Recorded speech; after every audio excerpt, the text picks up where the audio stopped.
ಇನ್ನೊಂದು ಪತ್ರಲೇಖನ ನೋಡ್ರಿ. ನಿಮ್ಮನ್ನು ಉಡುಪಿ ಶ್ರೀ ಕೃಷ್ಣ ಪ್ರೌಢಶಾಲೆಯಲ್ಲಿ ಓದುತ್ತಿರುವ ಕಿರಣ್ ಎಂದು ಭಾವಿಸಿಕೊಂಡು ನಿಮ್ಮ ಶಾಲೆಯಲ್ಲಿ ನಡೆದ ಗಣರಾಜ್ಯೋತ್ಸವ ಕಾರ್ಯಕ್ರಮದ ಕುರಿತು ಪತ್ರಿಕೆಯಲ್ಲಿ ಪ್ರಕಟಿಸುವಂತೆ ಪ್ರಜಾವಾಣಿ ಪತ್ರಿಕೆ ಸಂಪಾದಕರಿಗೊಂದು ಪತ್ರ ಬರೆಯಿರಿ. ಇಲ್ಲಿ ಯಾರಿಗೆ ಬರೀಬೇಕು ನಾವು? ಪ್ರಜಾವಾಣಿ ಪತ್ರಿಕೆ ಸಂಪಾದಕರಿಗೆ ಹೆಸರನ್ನು ಕೊಟ್ಟರ ಇವರಿಂದ ನಿಮ್ಮನ್ನು ಅಂತಂದಾಗ ಅಬಕ ಅಂತ ಹಾಕ್ರಿ. 10ನೇ ತರಗತಿ ಶ್ರೀ ಕೃಷ್ಣ ಪ್ರೌಢಶಾಲೆ ಉಡುಪಿ ಇವರಿಗೆ ಅಲ್ಲಿ ಅಲ್ಪವಿರಾಮ ಹಾಕ್ರಿ. ಸಂಪಾದಕರು ಪ್ರಜಾವಾಣಿ ದಿನಪತ್ರಿಕೆ ಬೆಂಗಳೂರು ಅಂತ ಬರೀರಿ. ಇಲ್ಲಿ ಇವರಿಂದ ಹಾಕಿದ ತಕ್ಷಣ ನೀವೇನು ಮಾಡಬೇಕಿಲ್ಲೇ ದಿನಾಂಕವನ್ನು ಬರೆದು ಬಿಡ್ಬೇಕು. ಆಮೇಲೆ ಬರೀತೀನಿ ಅಂದ್ರೆ ಮರ್ತು ಬಿಡ್ತೀರಿ. ಇನ್ನು ಮಾನ್ಯರೇ, ಗಣರಾಜ್ಯೋತ್ಸವದ ವರದಿ ಕುರಿತು ಪ್ರಕಟಿಸುವಂತೆ ಕೋರಿ.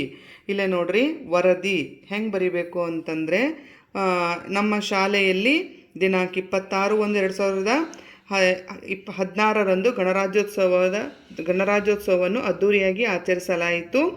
ಅದರ ವರದಿಯನ್ನು ಮಾಡಿಕೊಳ್ಳುತ್ತಿದ್ದೇನೆ ಅಂತ ತಮ್ಮ ಪತ್ರಿಕೆಯಲ್ಲಿ ಪ್ರಕಟಿಸುವಂತೆ ಮನವಿ ಮಾಡಿಕೊಳ್ತೀನಿ ಅಂತ ಬರೀರಿ. ಅದು ಏನೇನು ಕಾರ್ಯಕ್ರಮ ಮಾಡಿದ್ರಿ, ಯಾರು ಬಂದಿದ್ದರು, ಏನೇನು ಕಾರ್ಯಕ್ರಮ ನಡೀತು ಅನ್ನೋದನ್ನು ನೀವು ಬರೀರಿ. ಧನ್ಯವಾದಗಳೊಂದಿಗೆ ತಮ್ಮ ವಿಶ್ವಾಸಿ ಕಿರಣ್, ಸ್ಥಳ ಉಡುಪಿ. ಇದಿಷ್ಟು ನೀವು ಬರೆದ್ರಿ ಅಂತಂದರೆ ನಿಮ್ಗೆ ಸುಲಭವಾಗಿ 5 ಅಂಕಗಳು ಬರ್ತಾವು.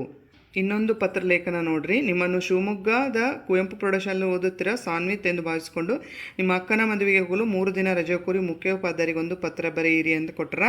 ಇಲ್ಲೇ ನೀವು ಮುಖ್ಯೋಪಾಧ್ಯಾಯರಿಗೆ ಪತ್ರ ಬರಿಬೇಕಂದಾಗ ನೀವು ಹೆಸರು ಅವ್ರು ಏನು ಕೊಟ್ಟಿರ್ತಾರೋ ಅದನ್ನು ಬರೀರಿ, ಮುಖ್ಯೋಪಾಧ್ಯಾಯರು ಬರೀರಿ, ಮಾನ್ಯರೇ, ವಿಷಯ ಅಂತ ಬರೋದು. ಧನ್ಯವಾದಗಳನ್ನು ಕಂಪಲ್ಸರಿಯಾಗಿ ಬರೀಬೇಕು. ಸ್ಥಳ ಇಂತಿ ನಿಮ್ಮ ಅಥವಾ ತಮ್ಮ ವಿದ್ಯಾರ್ಥಿನಿ ಅಂತ ನೀವು ಸಂಪೂರ್ಣವಾಗಿ ಬರೆದ್ರೆ ನಿಮಗೆ ಸುಲಭವಾಗಿ 5 ಅಂಕಗಳು ಬರ್ತಾವು.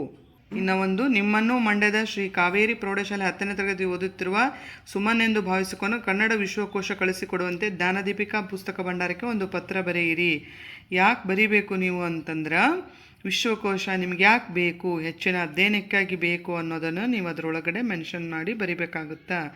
ಮುಖ್ಯಸ್ಥರು ಜ್ಞಾನದೀಪಿಕಾ ಪುಸ್ತಕ ಭಂಡಾರ ಅನ್ನೋದನ್ನು ಬರೀರಿ. ಮೋತಿ ಸರ್ಕಲ್, ಯಾವ ಊರು ಅದು ಅಂತಕ್ಕಂಥದ್ದನ್ನು ಮಂಡ್ಯ ಅನ್ನೋದನ್ನು ನೀವು ಬರೀರಿ. ಬರೆದು ವಿಶ್ವಕೋಶ ಕಳಿಸಿಕೊಡುವಂತೆ ಪತ್ರವನ್ನು ಬರೀರಿ.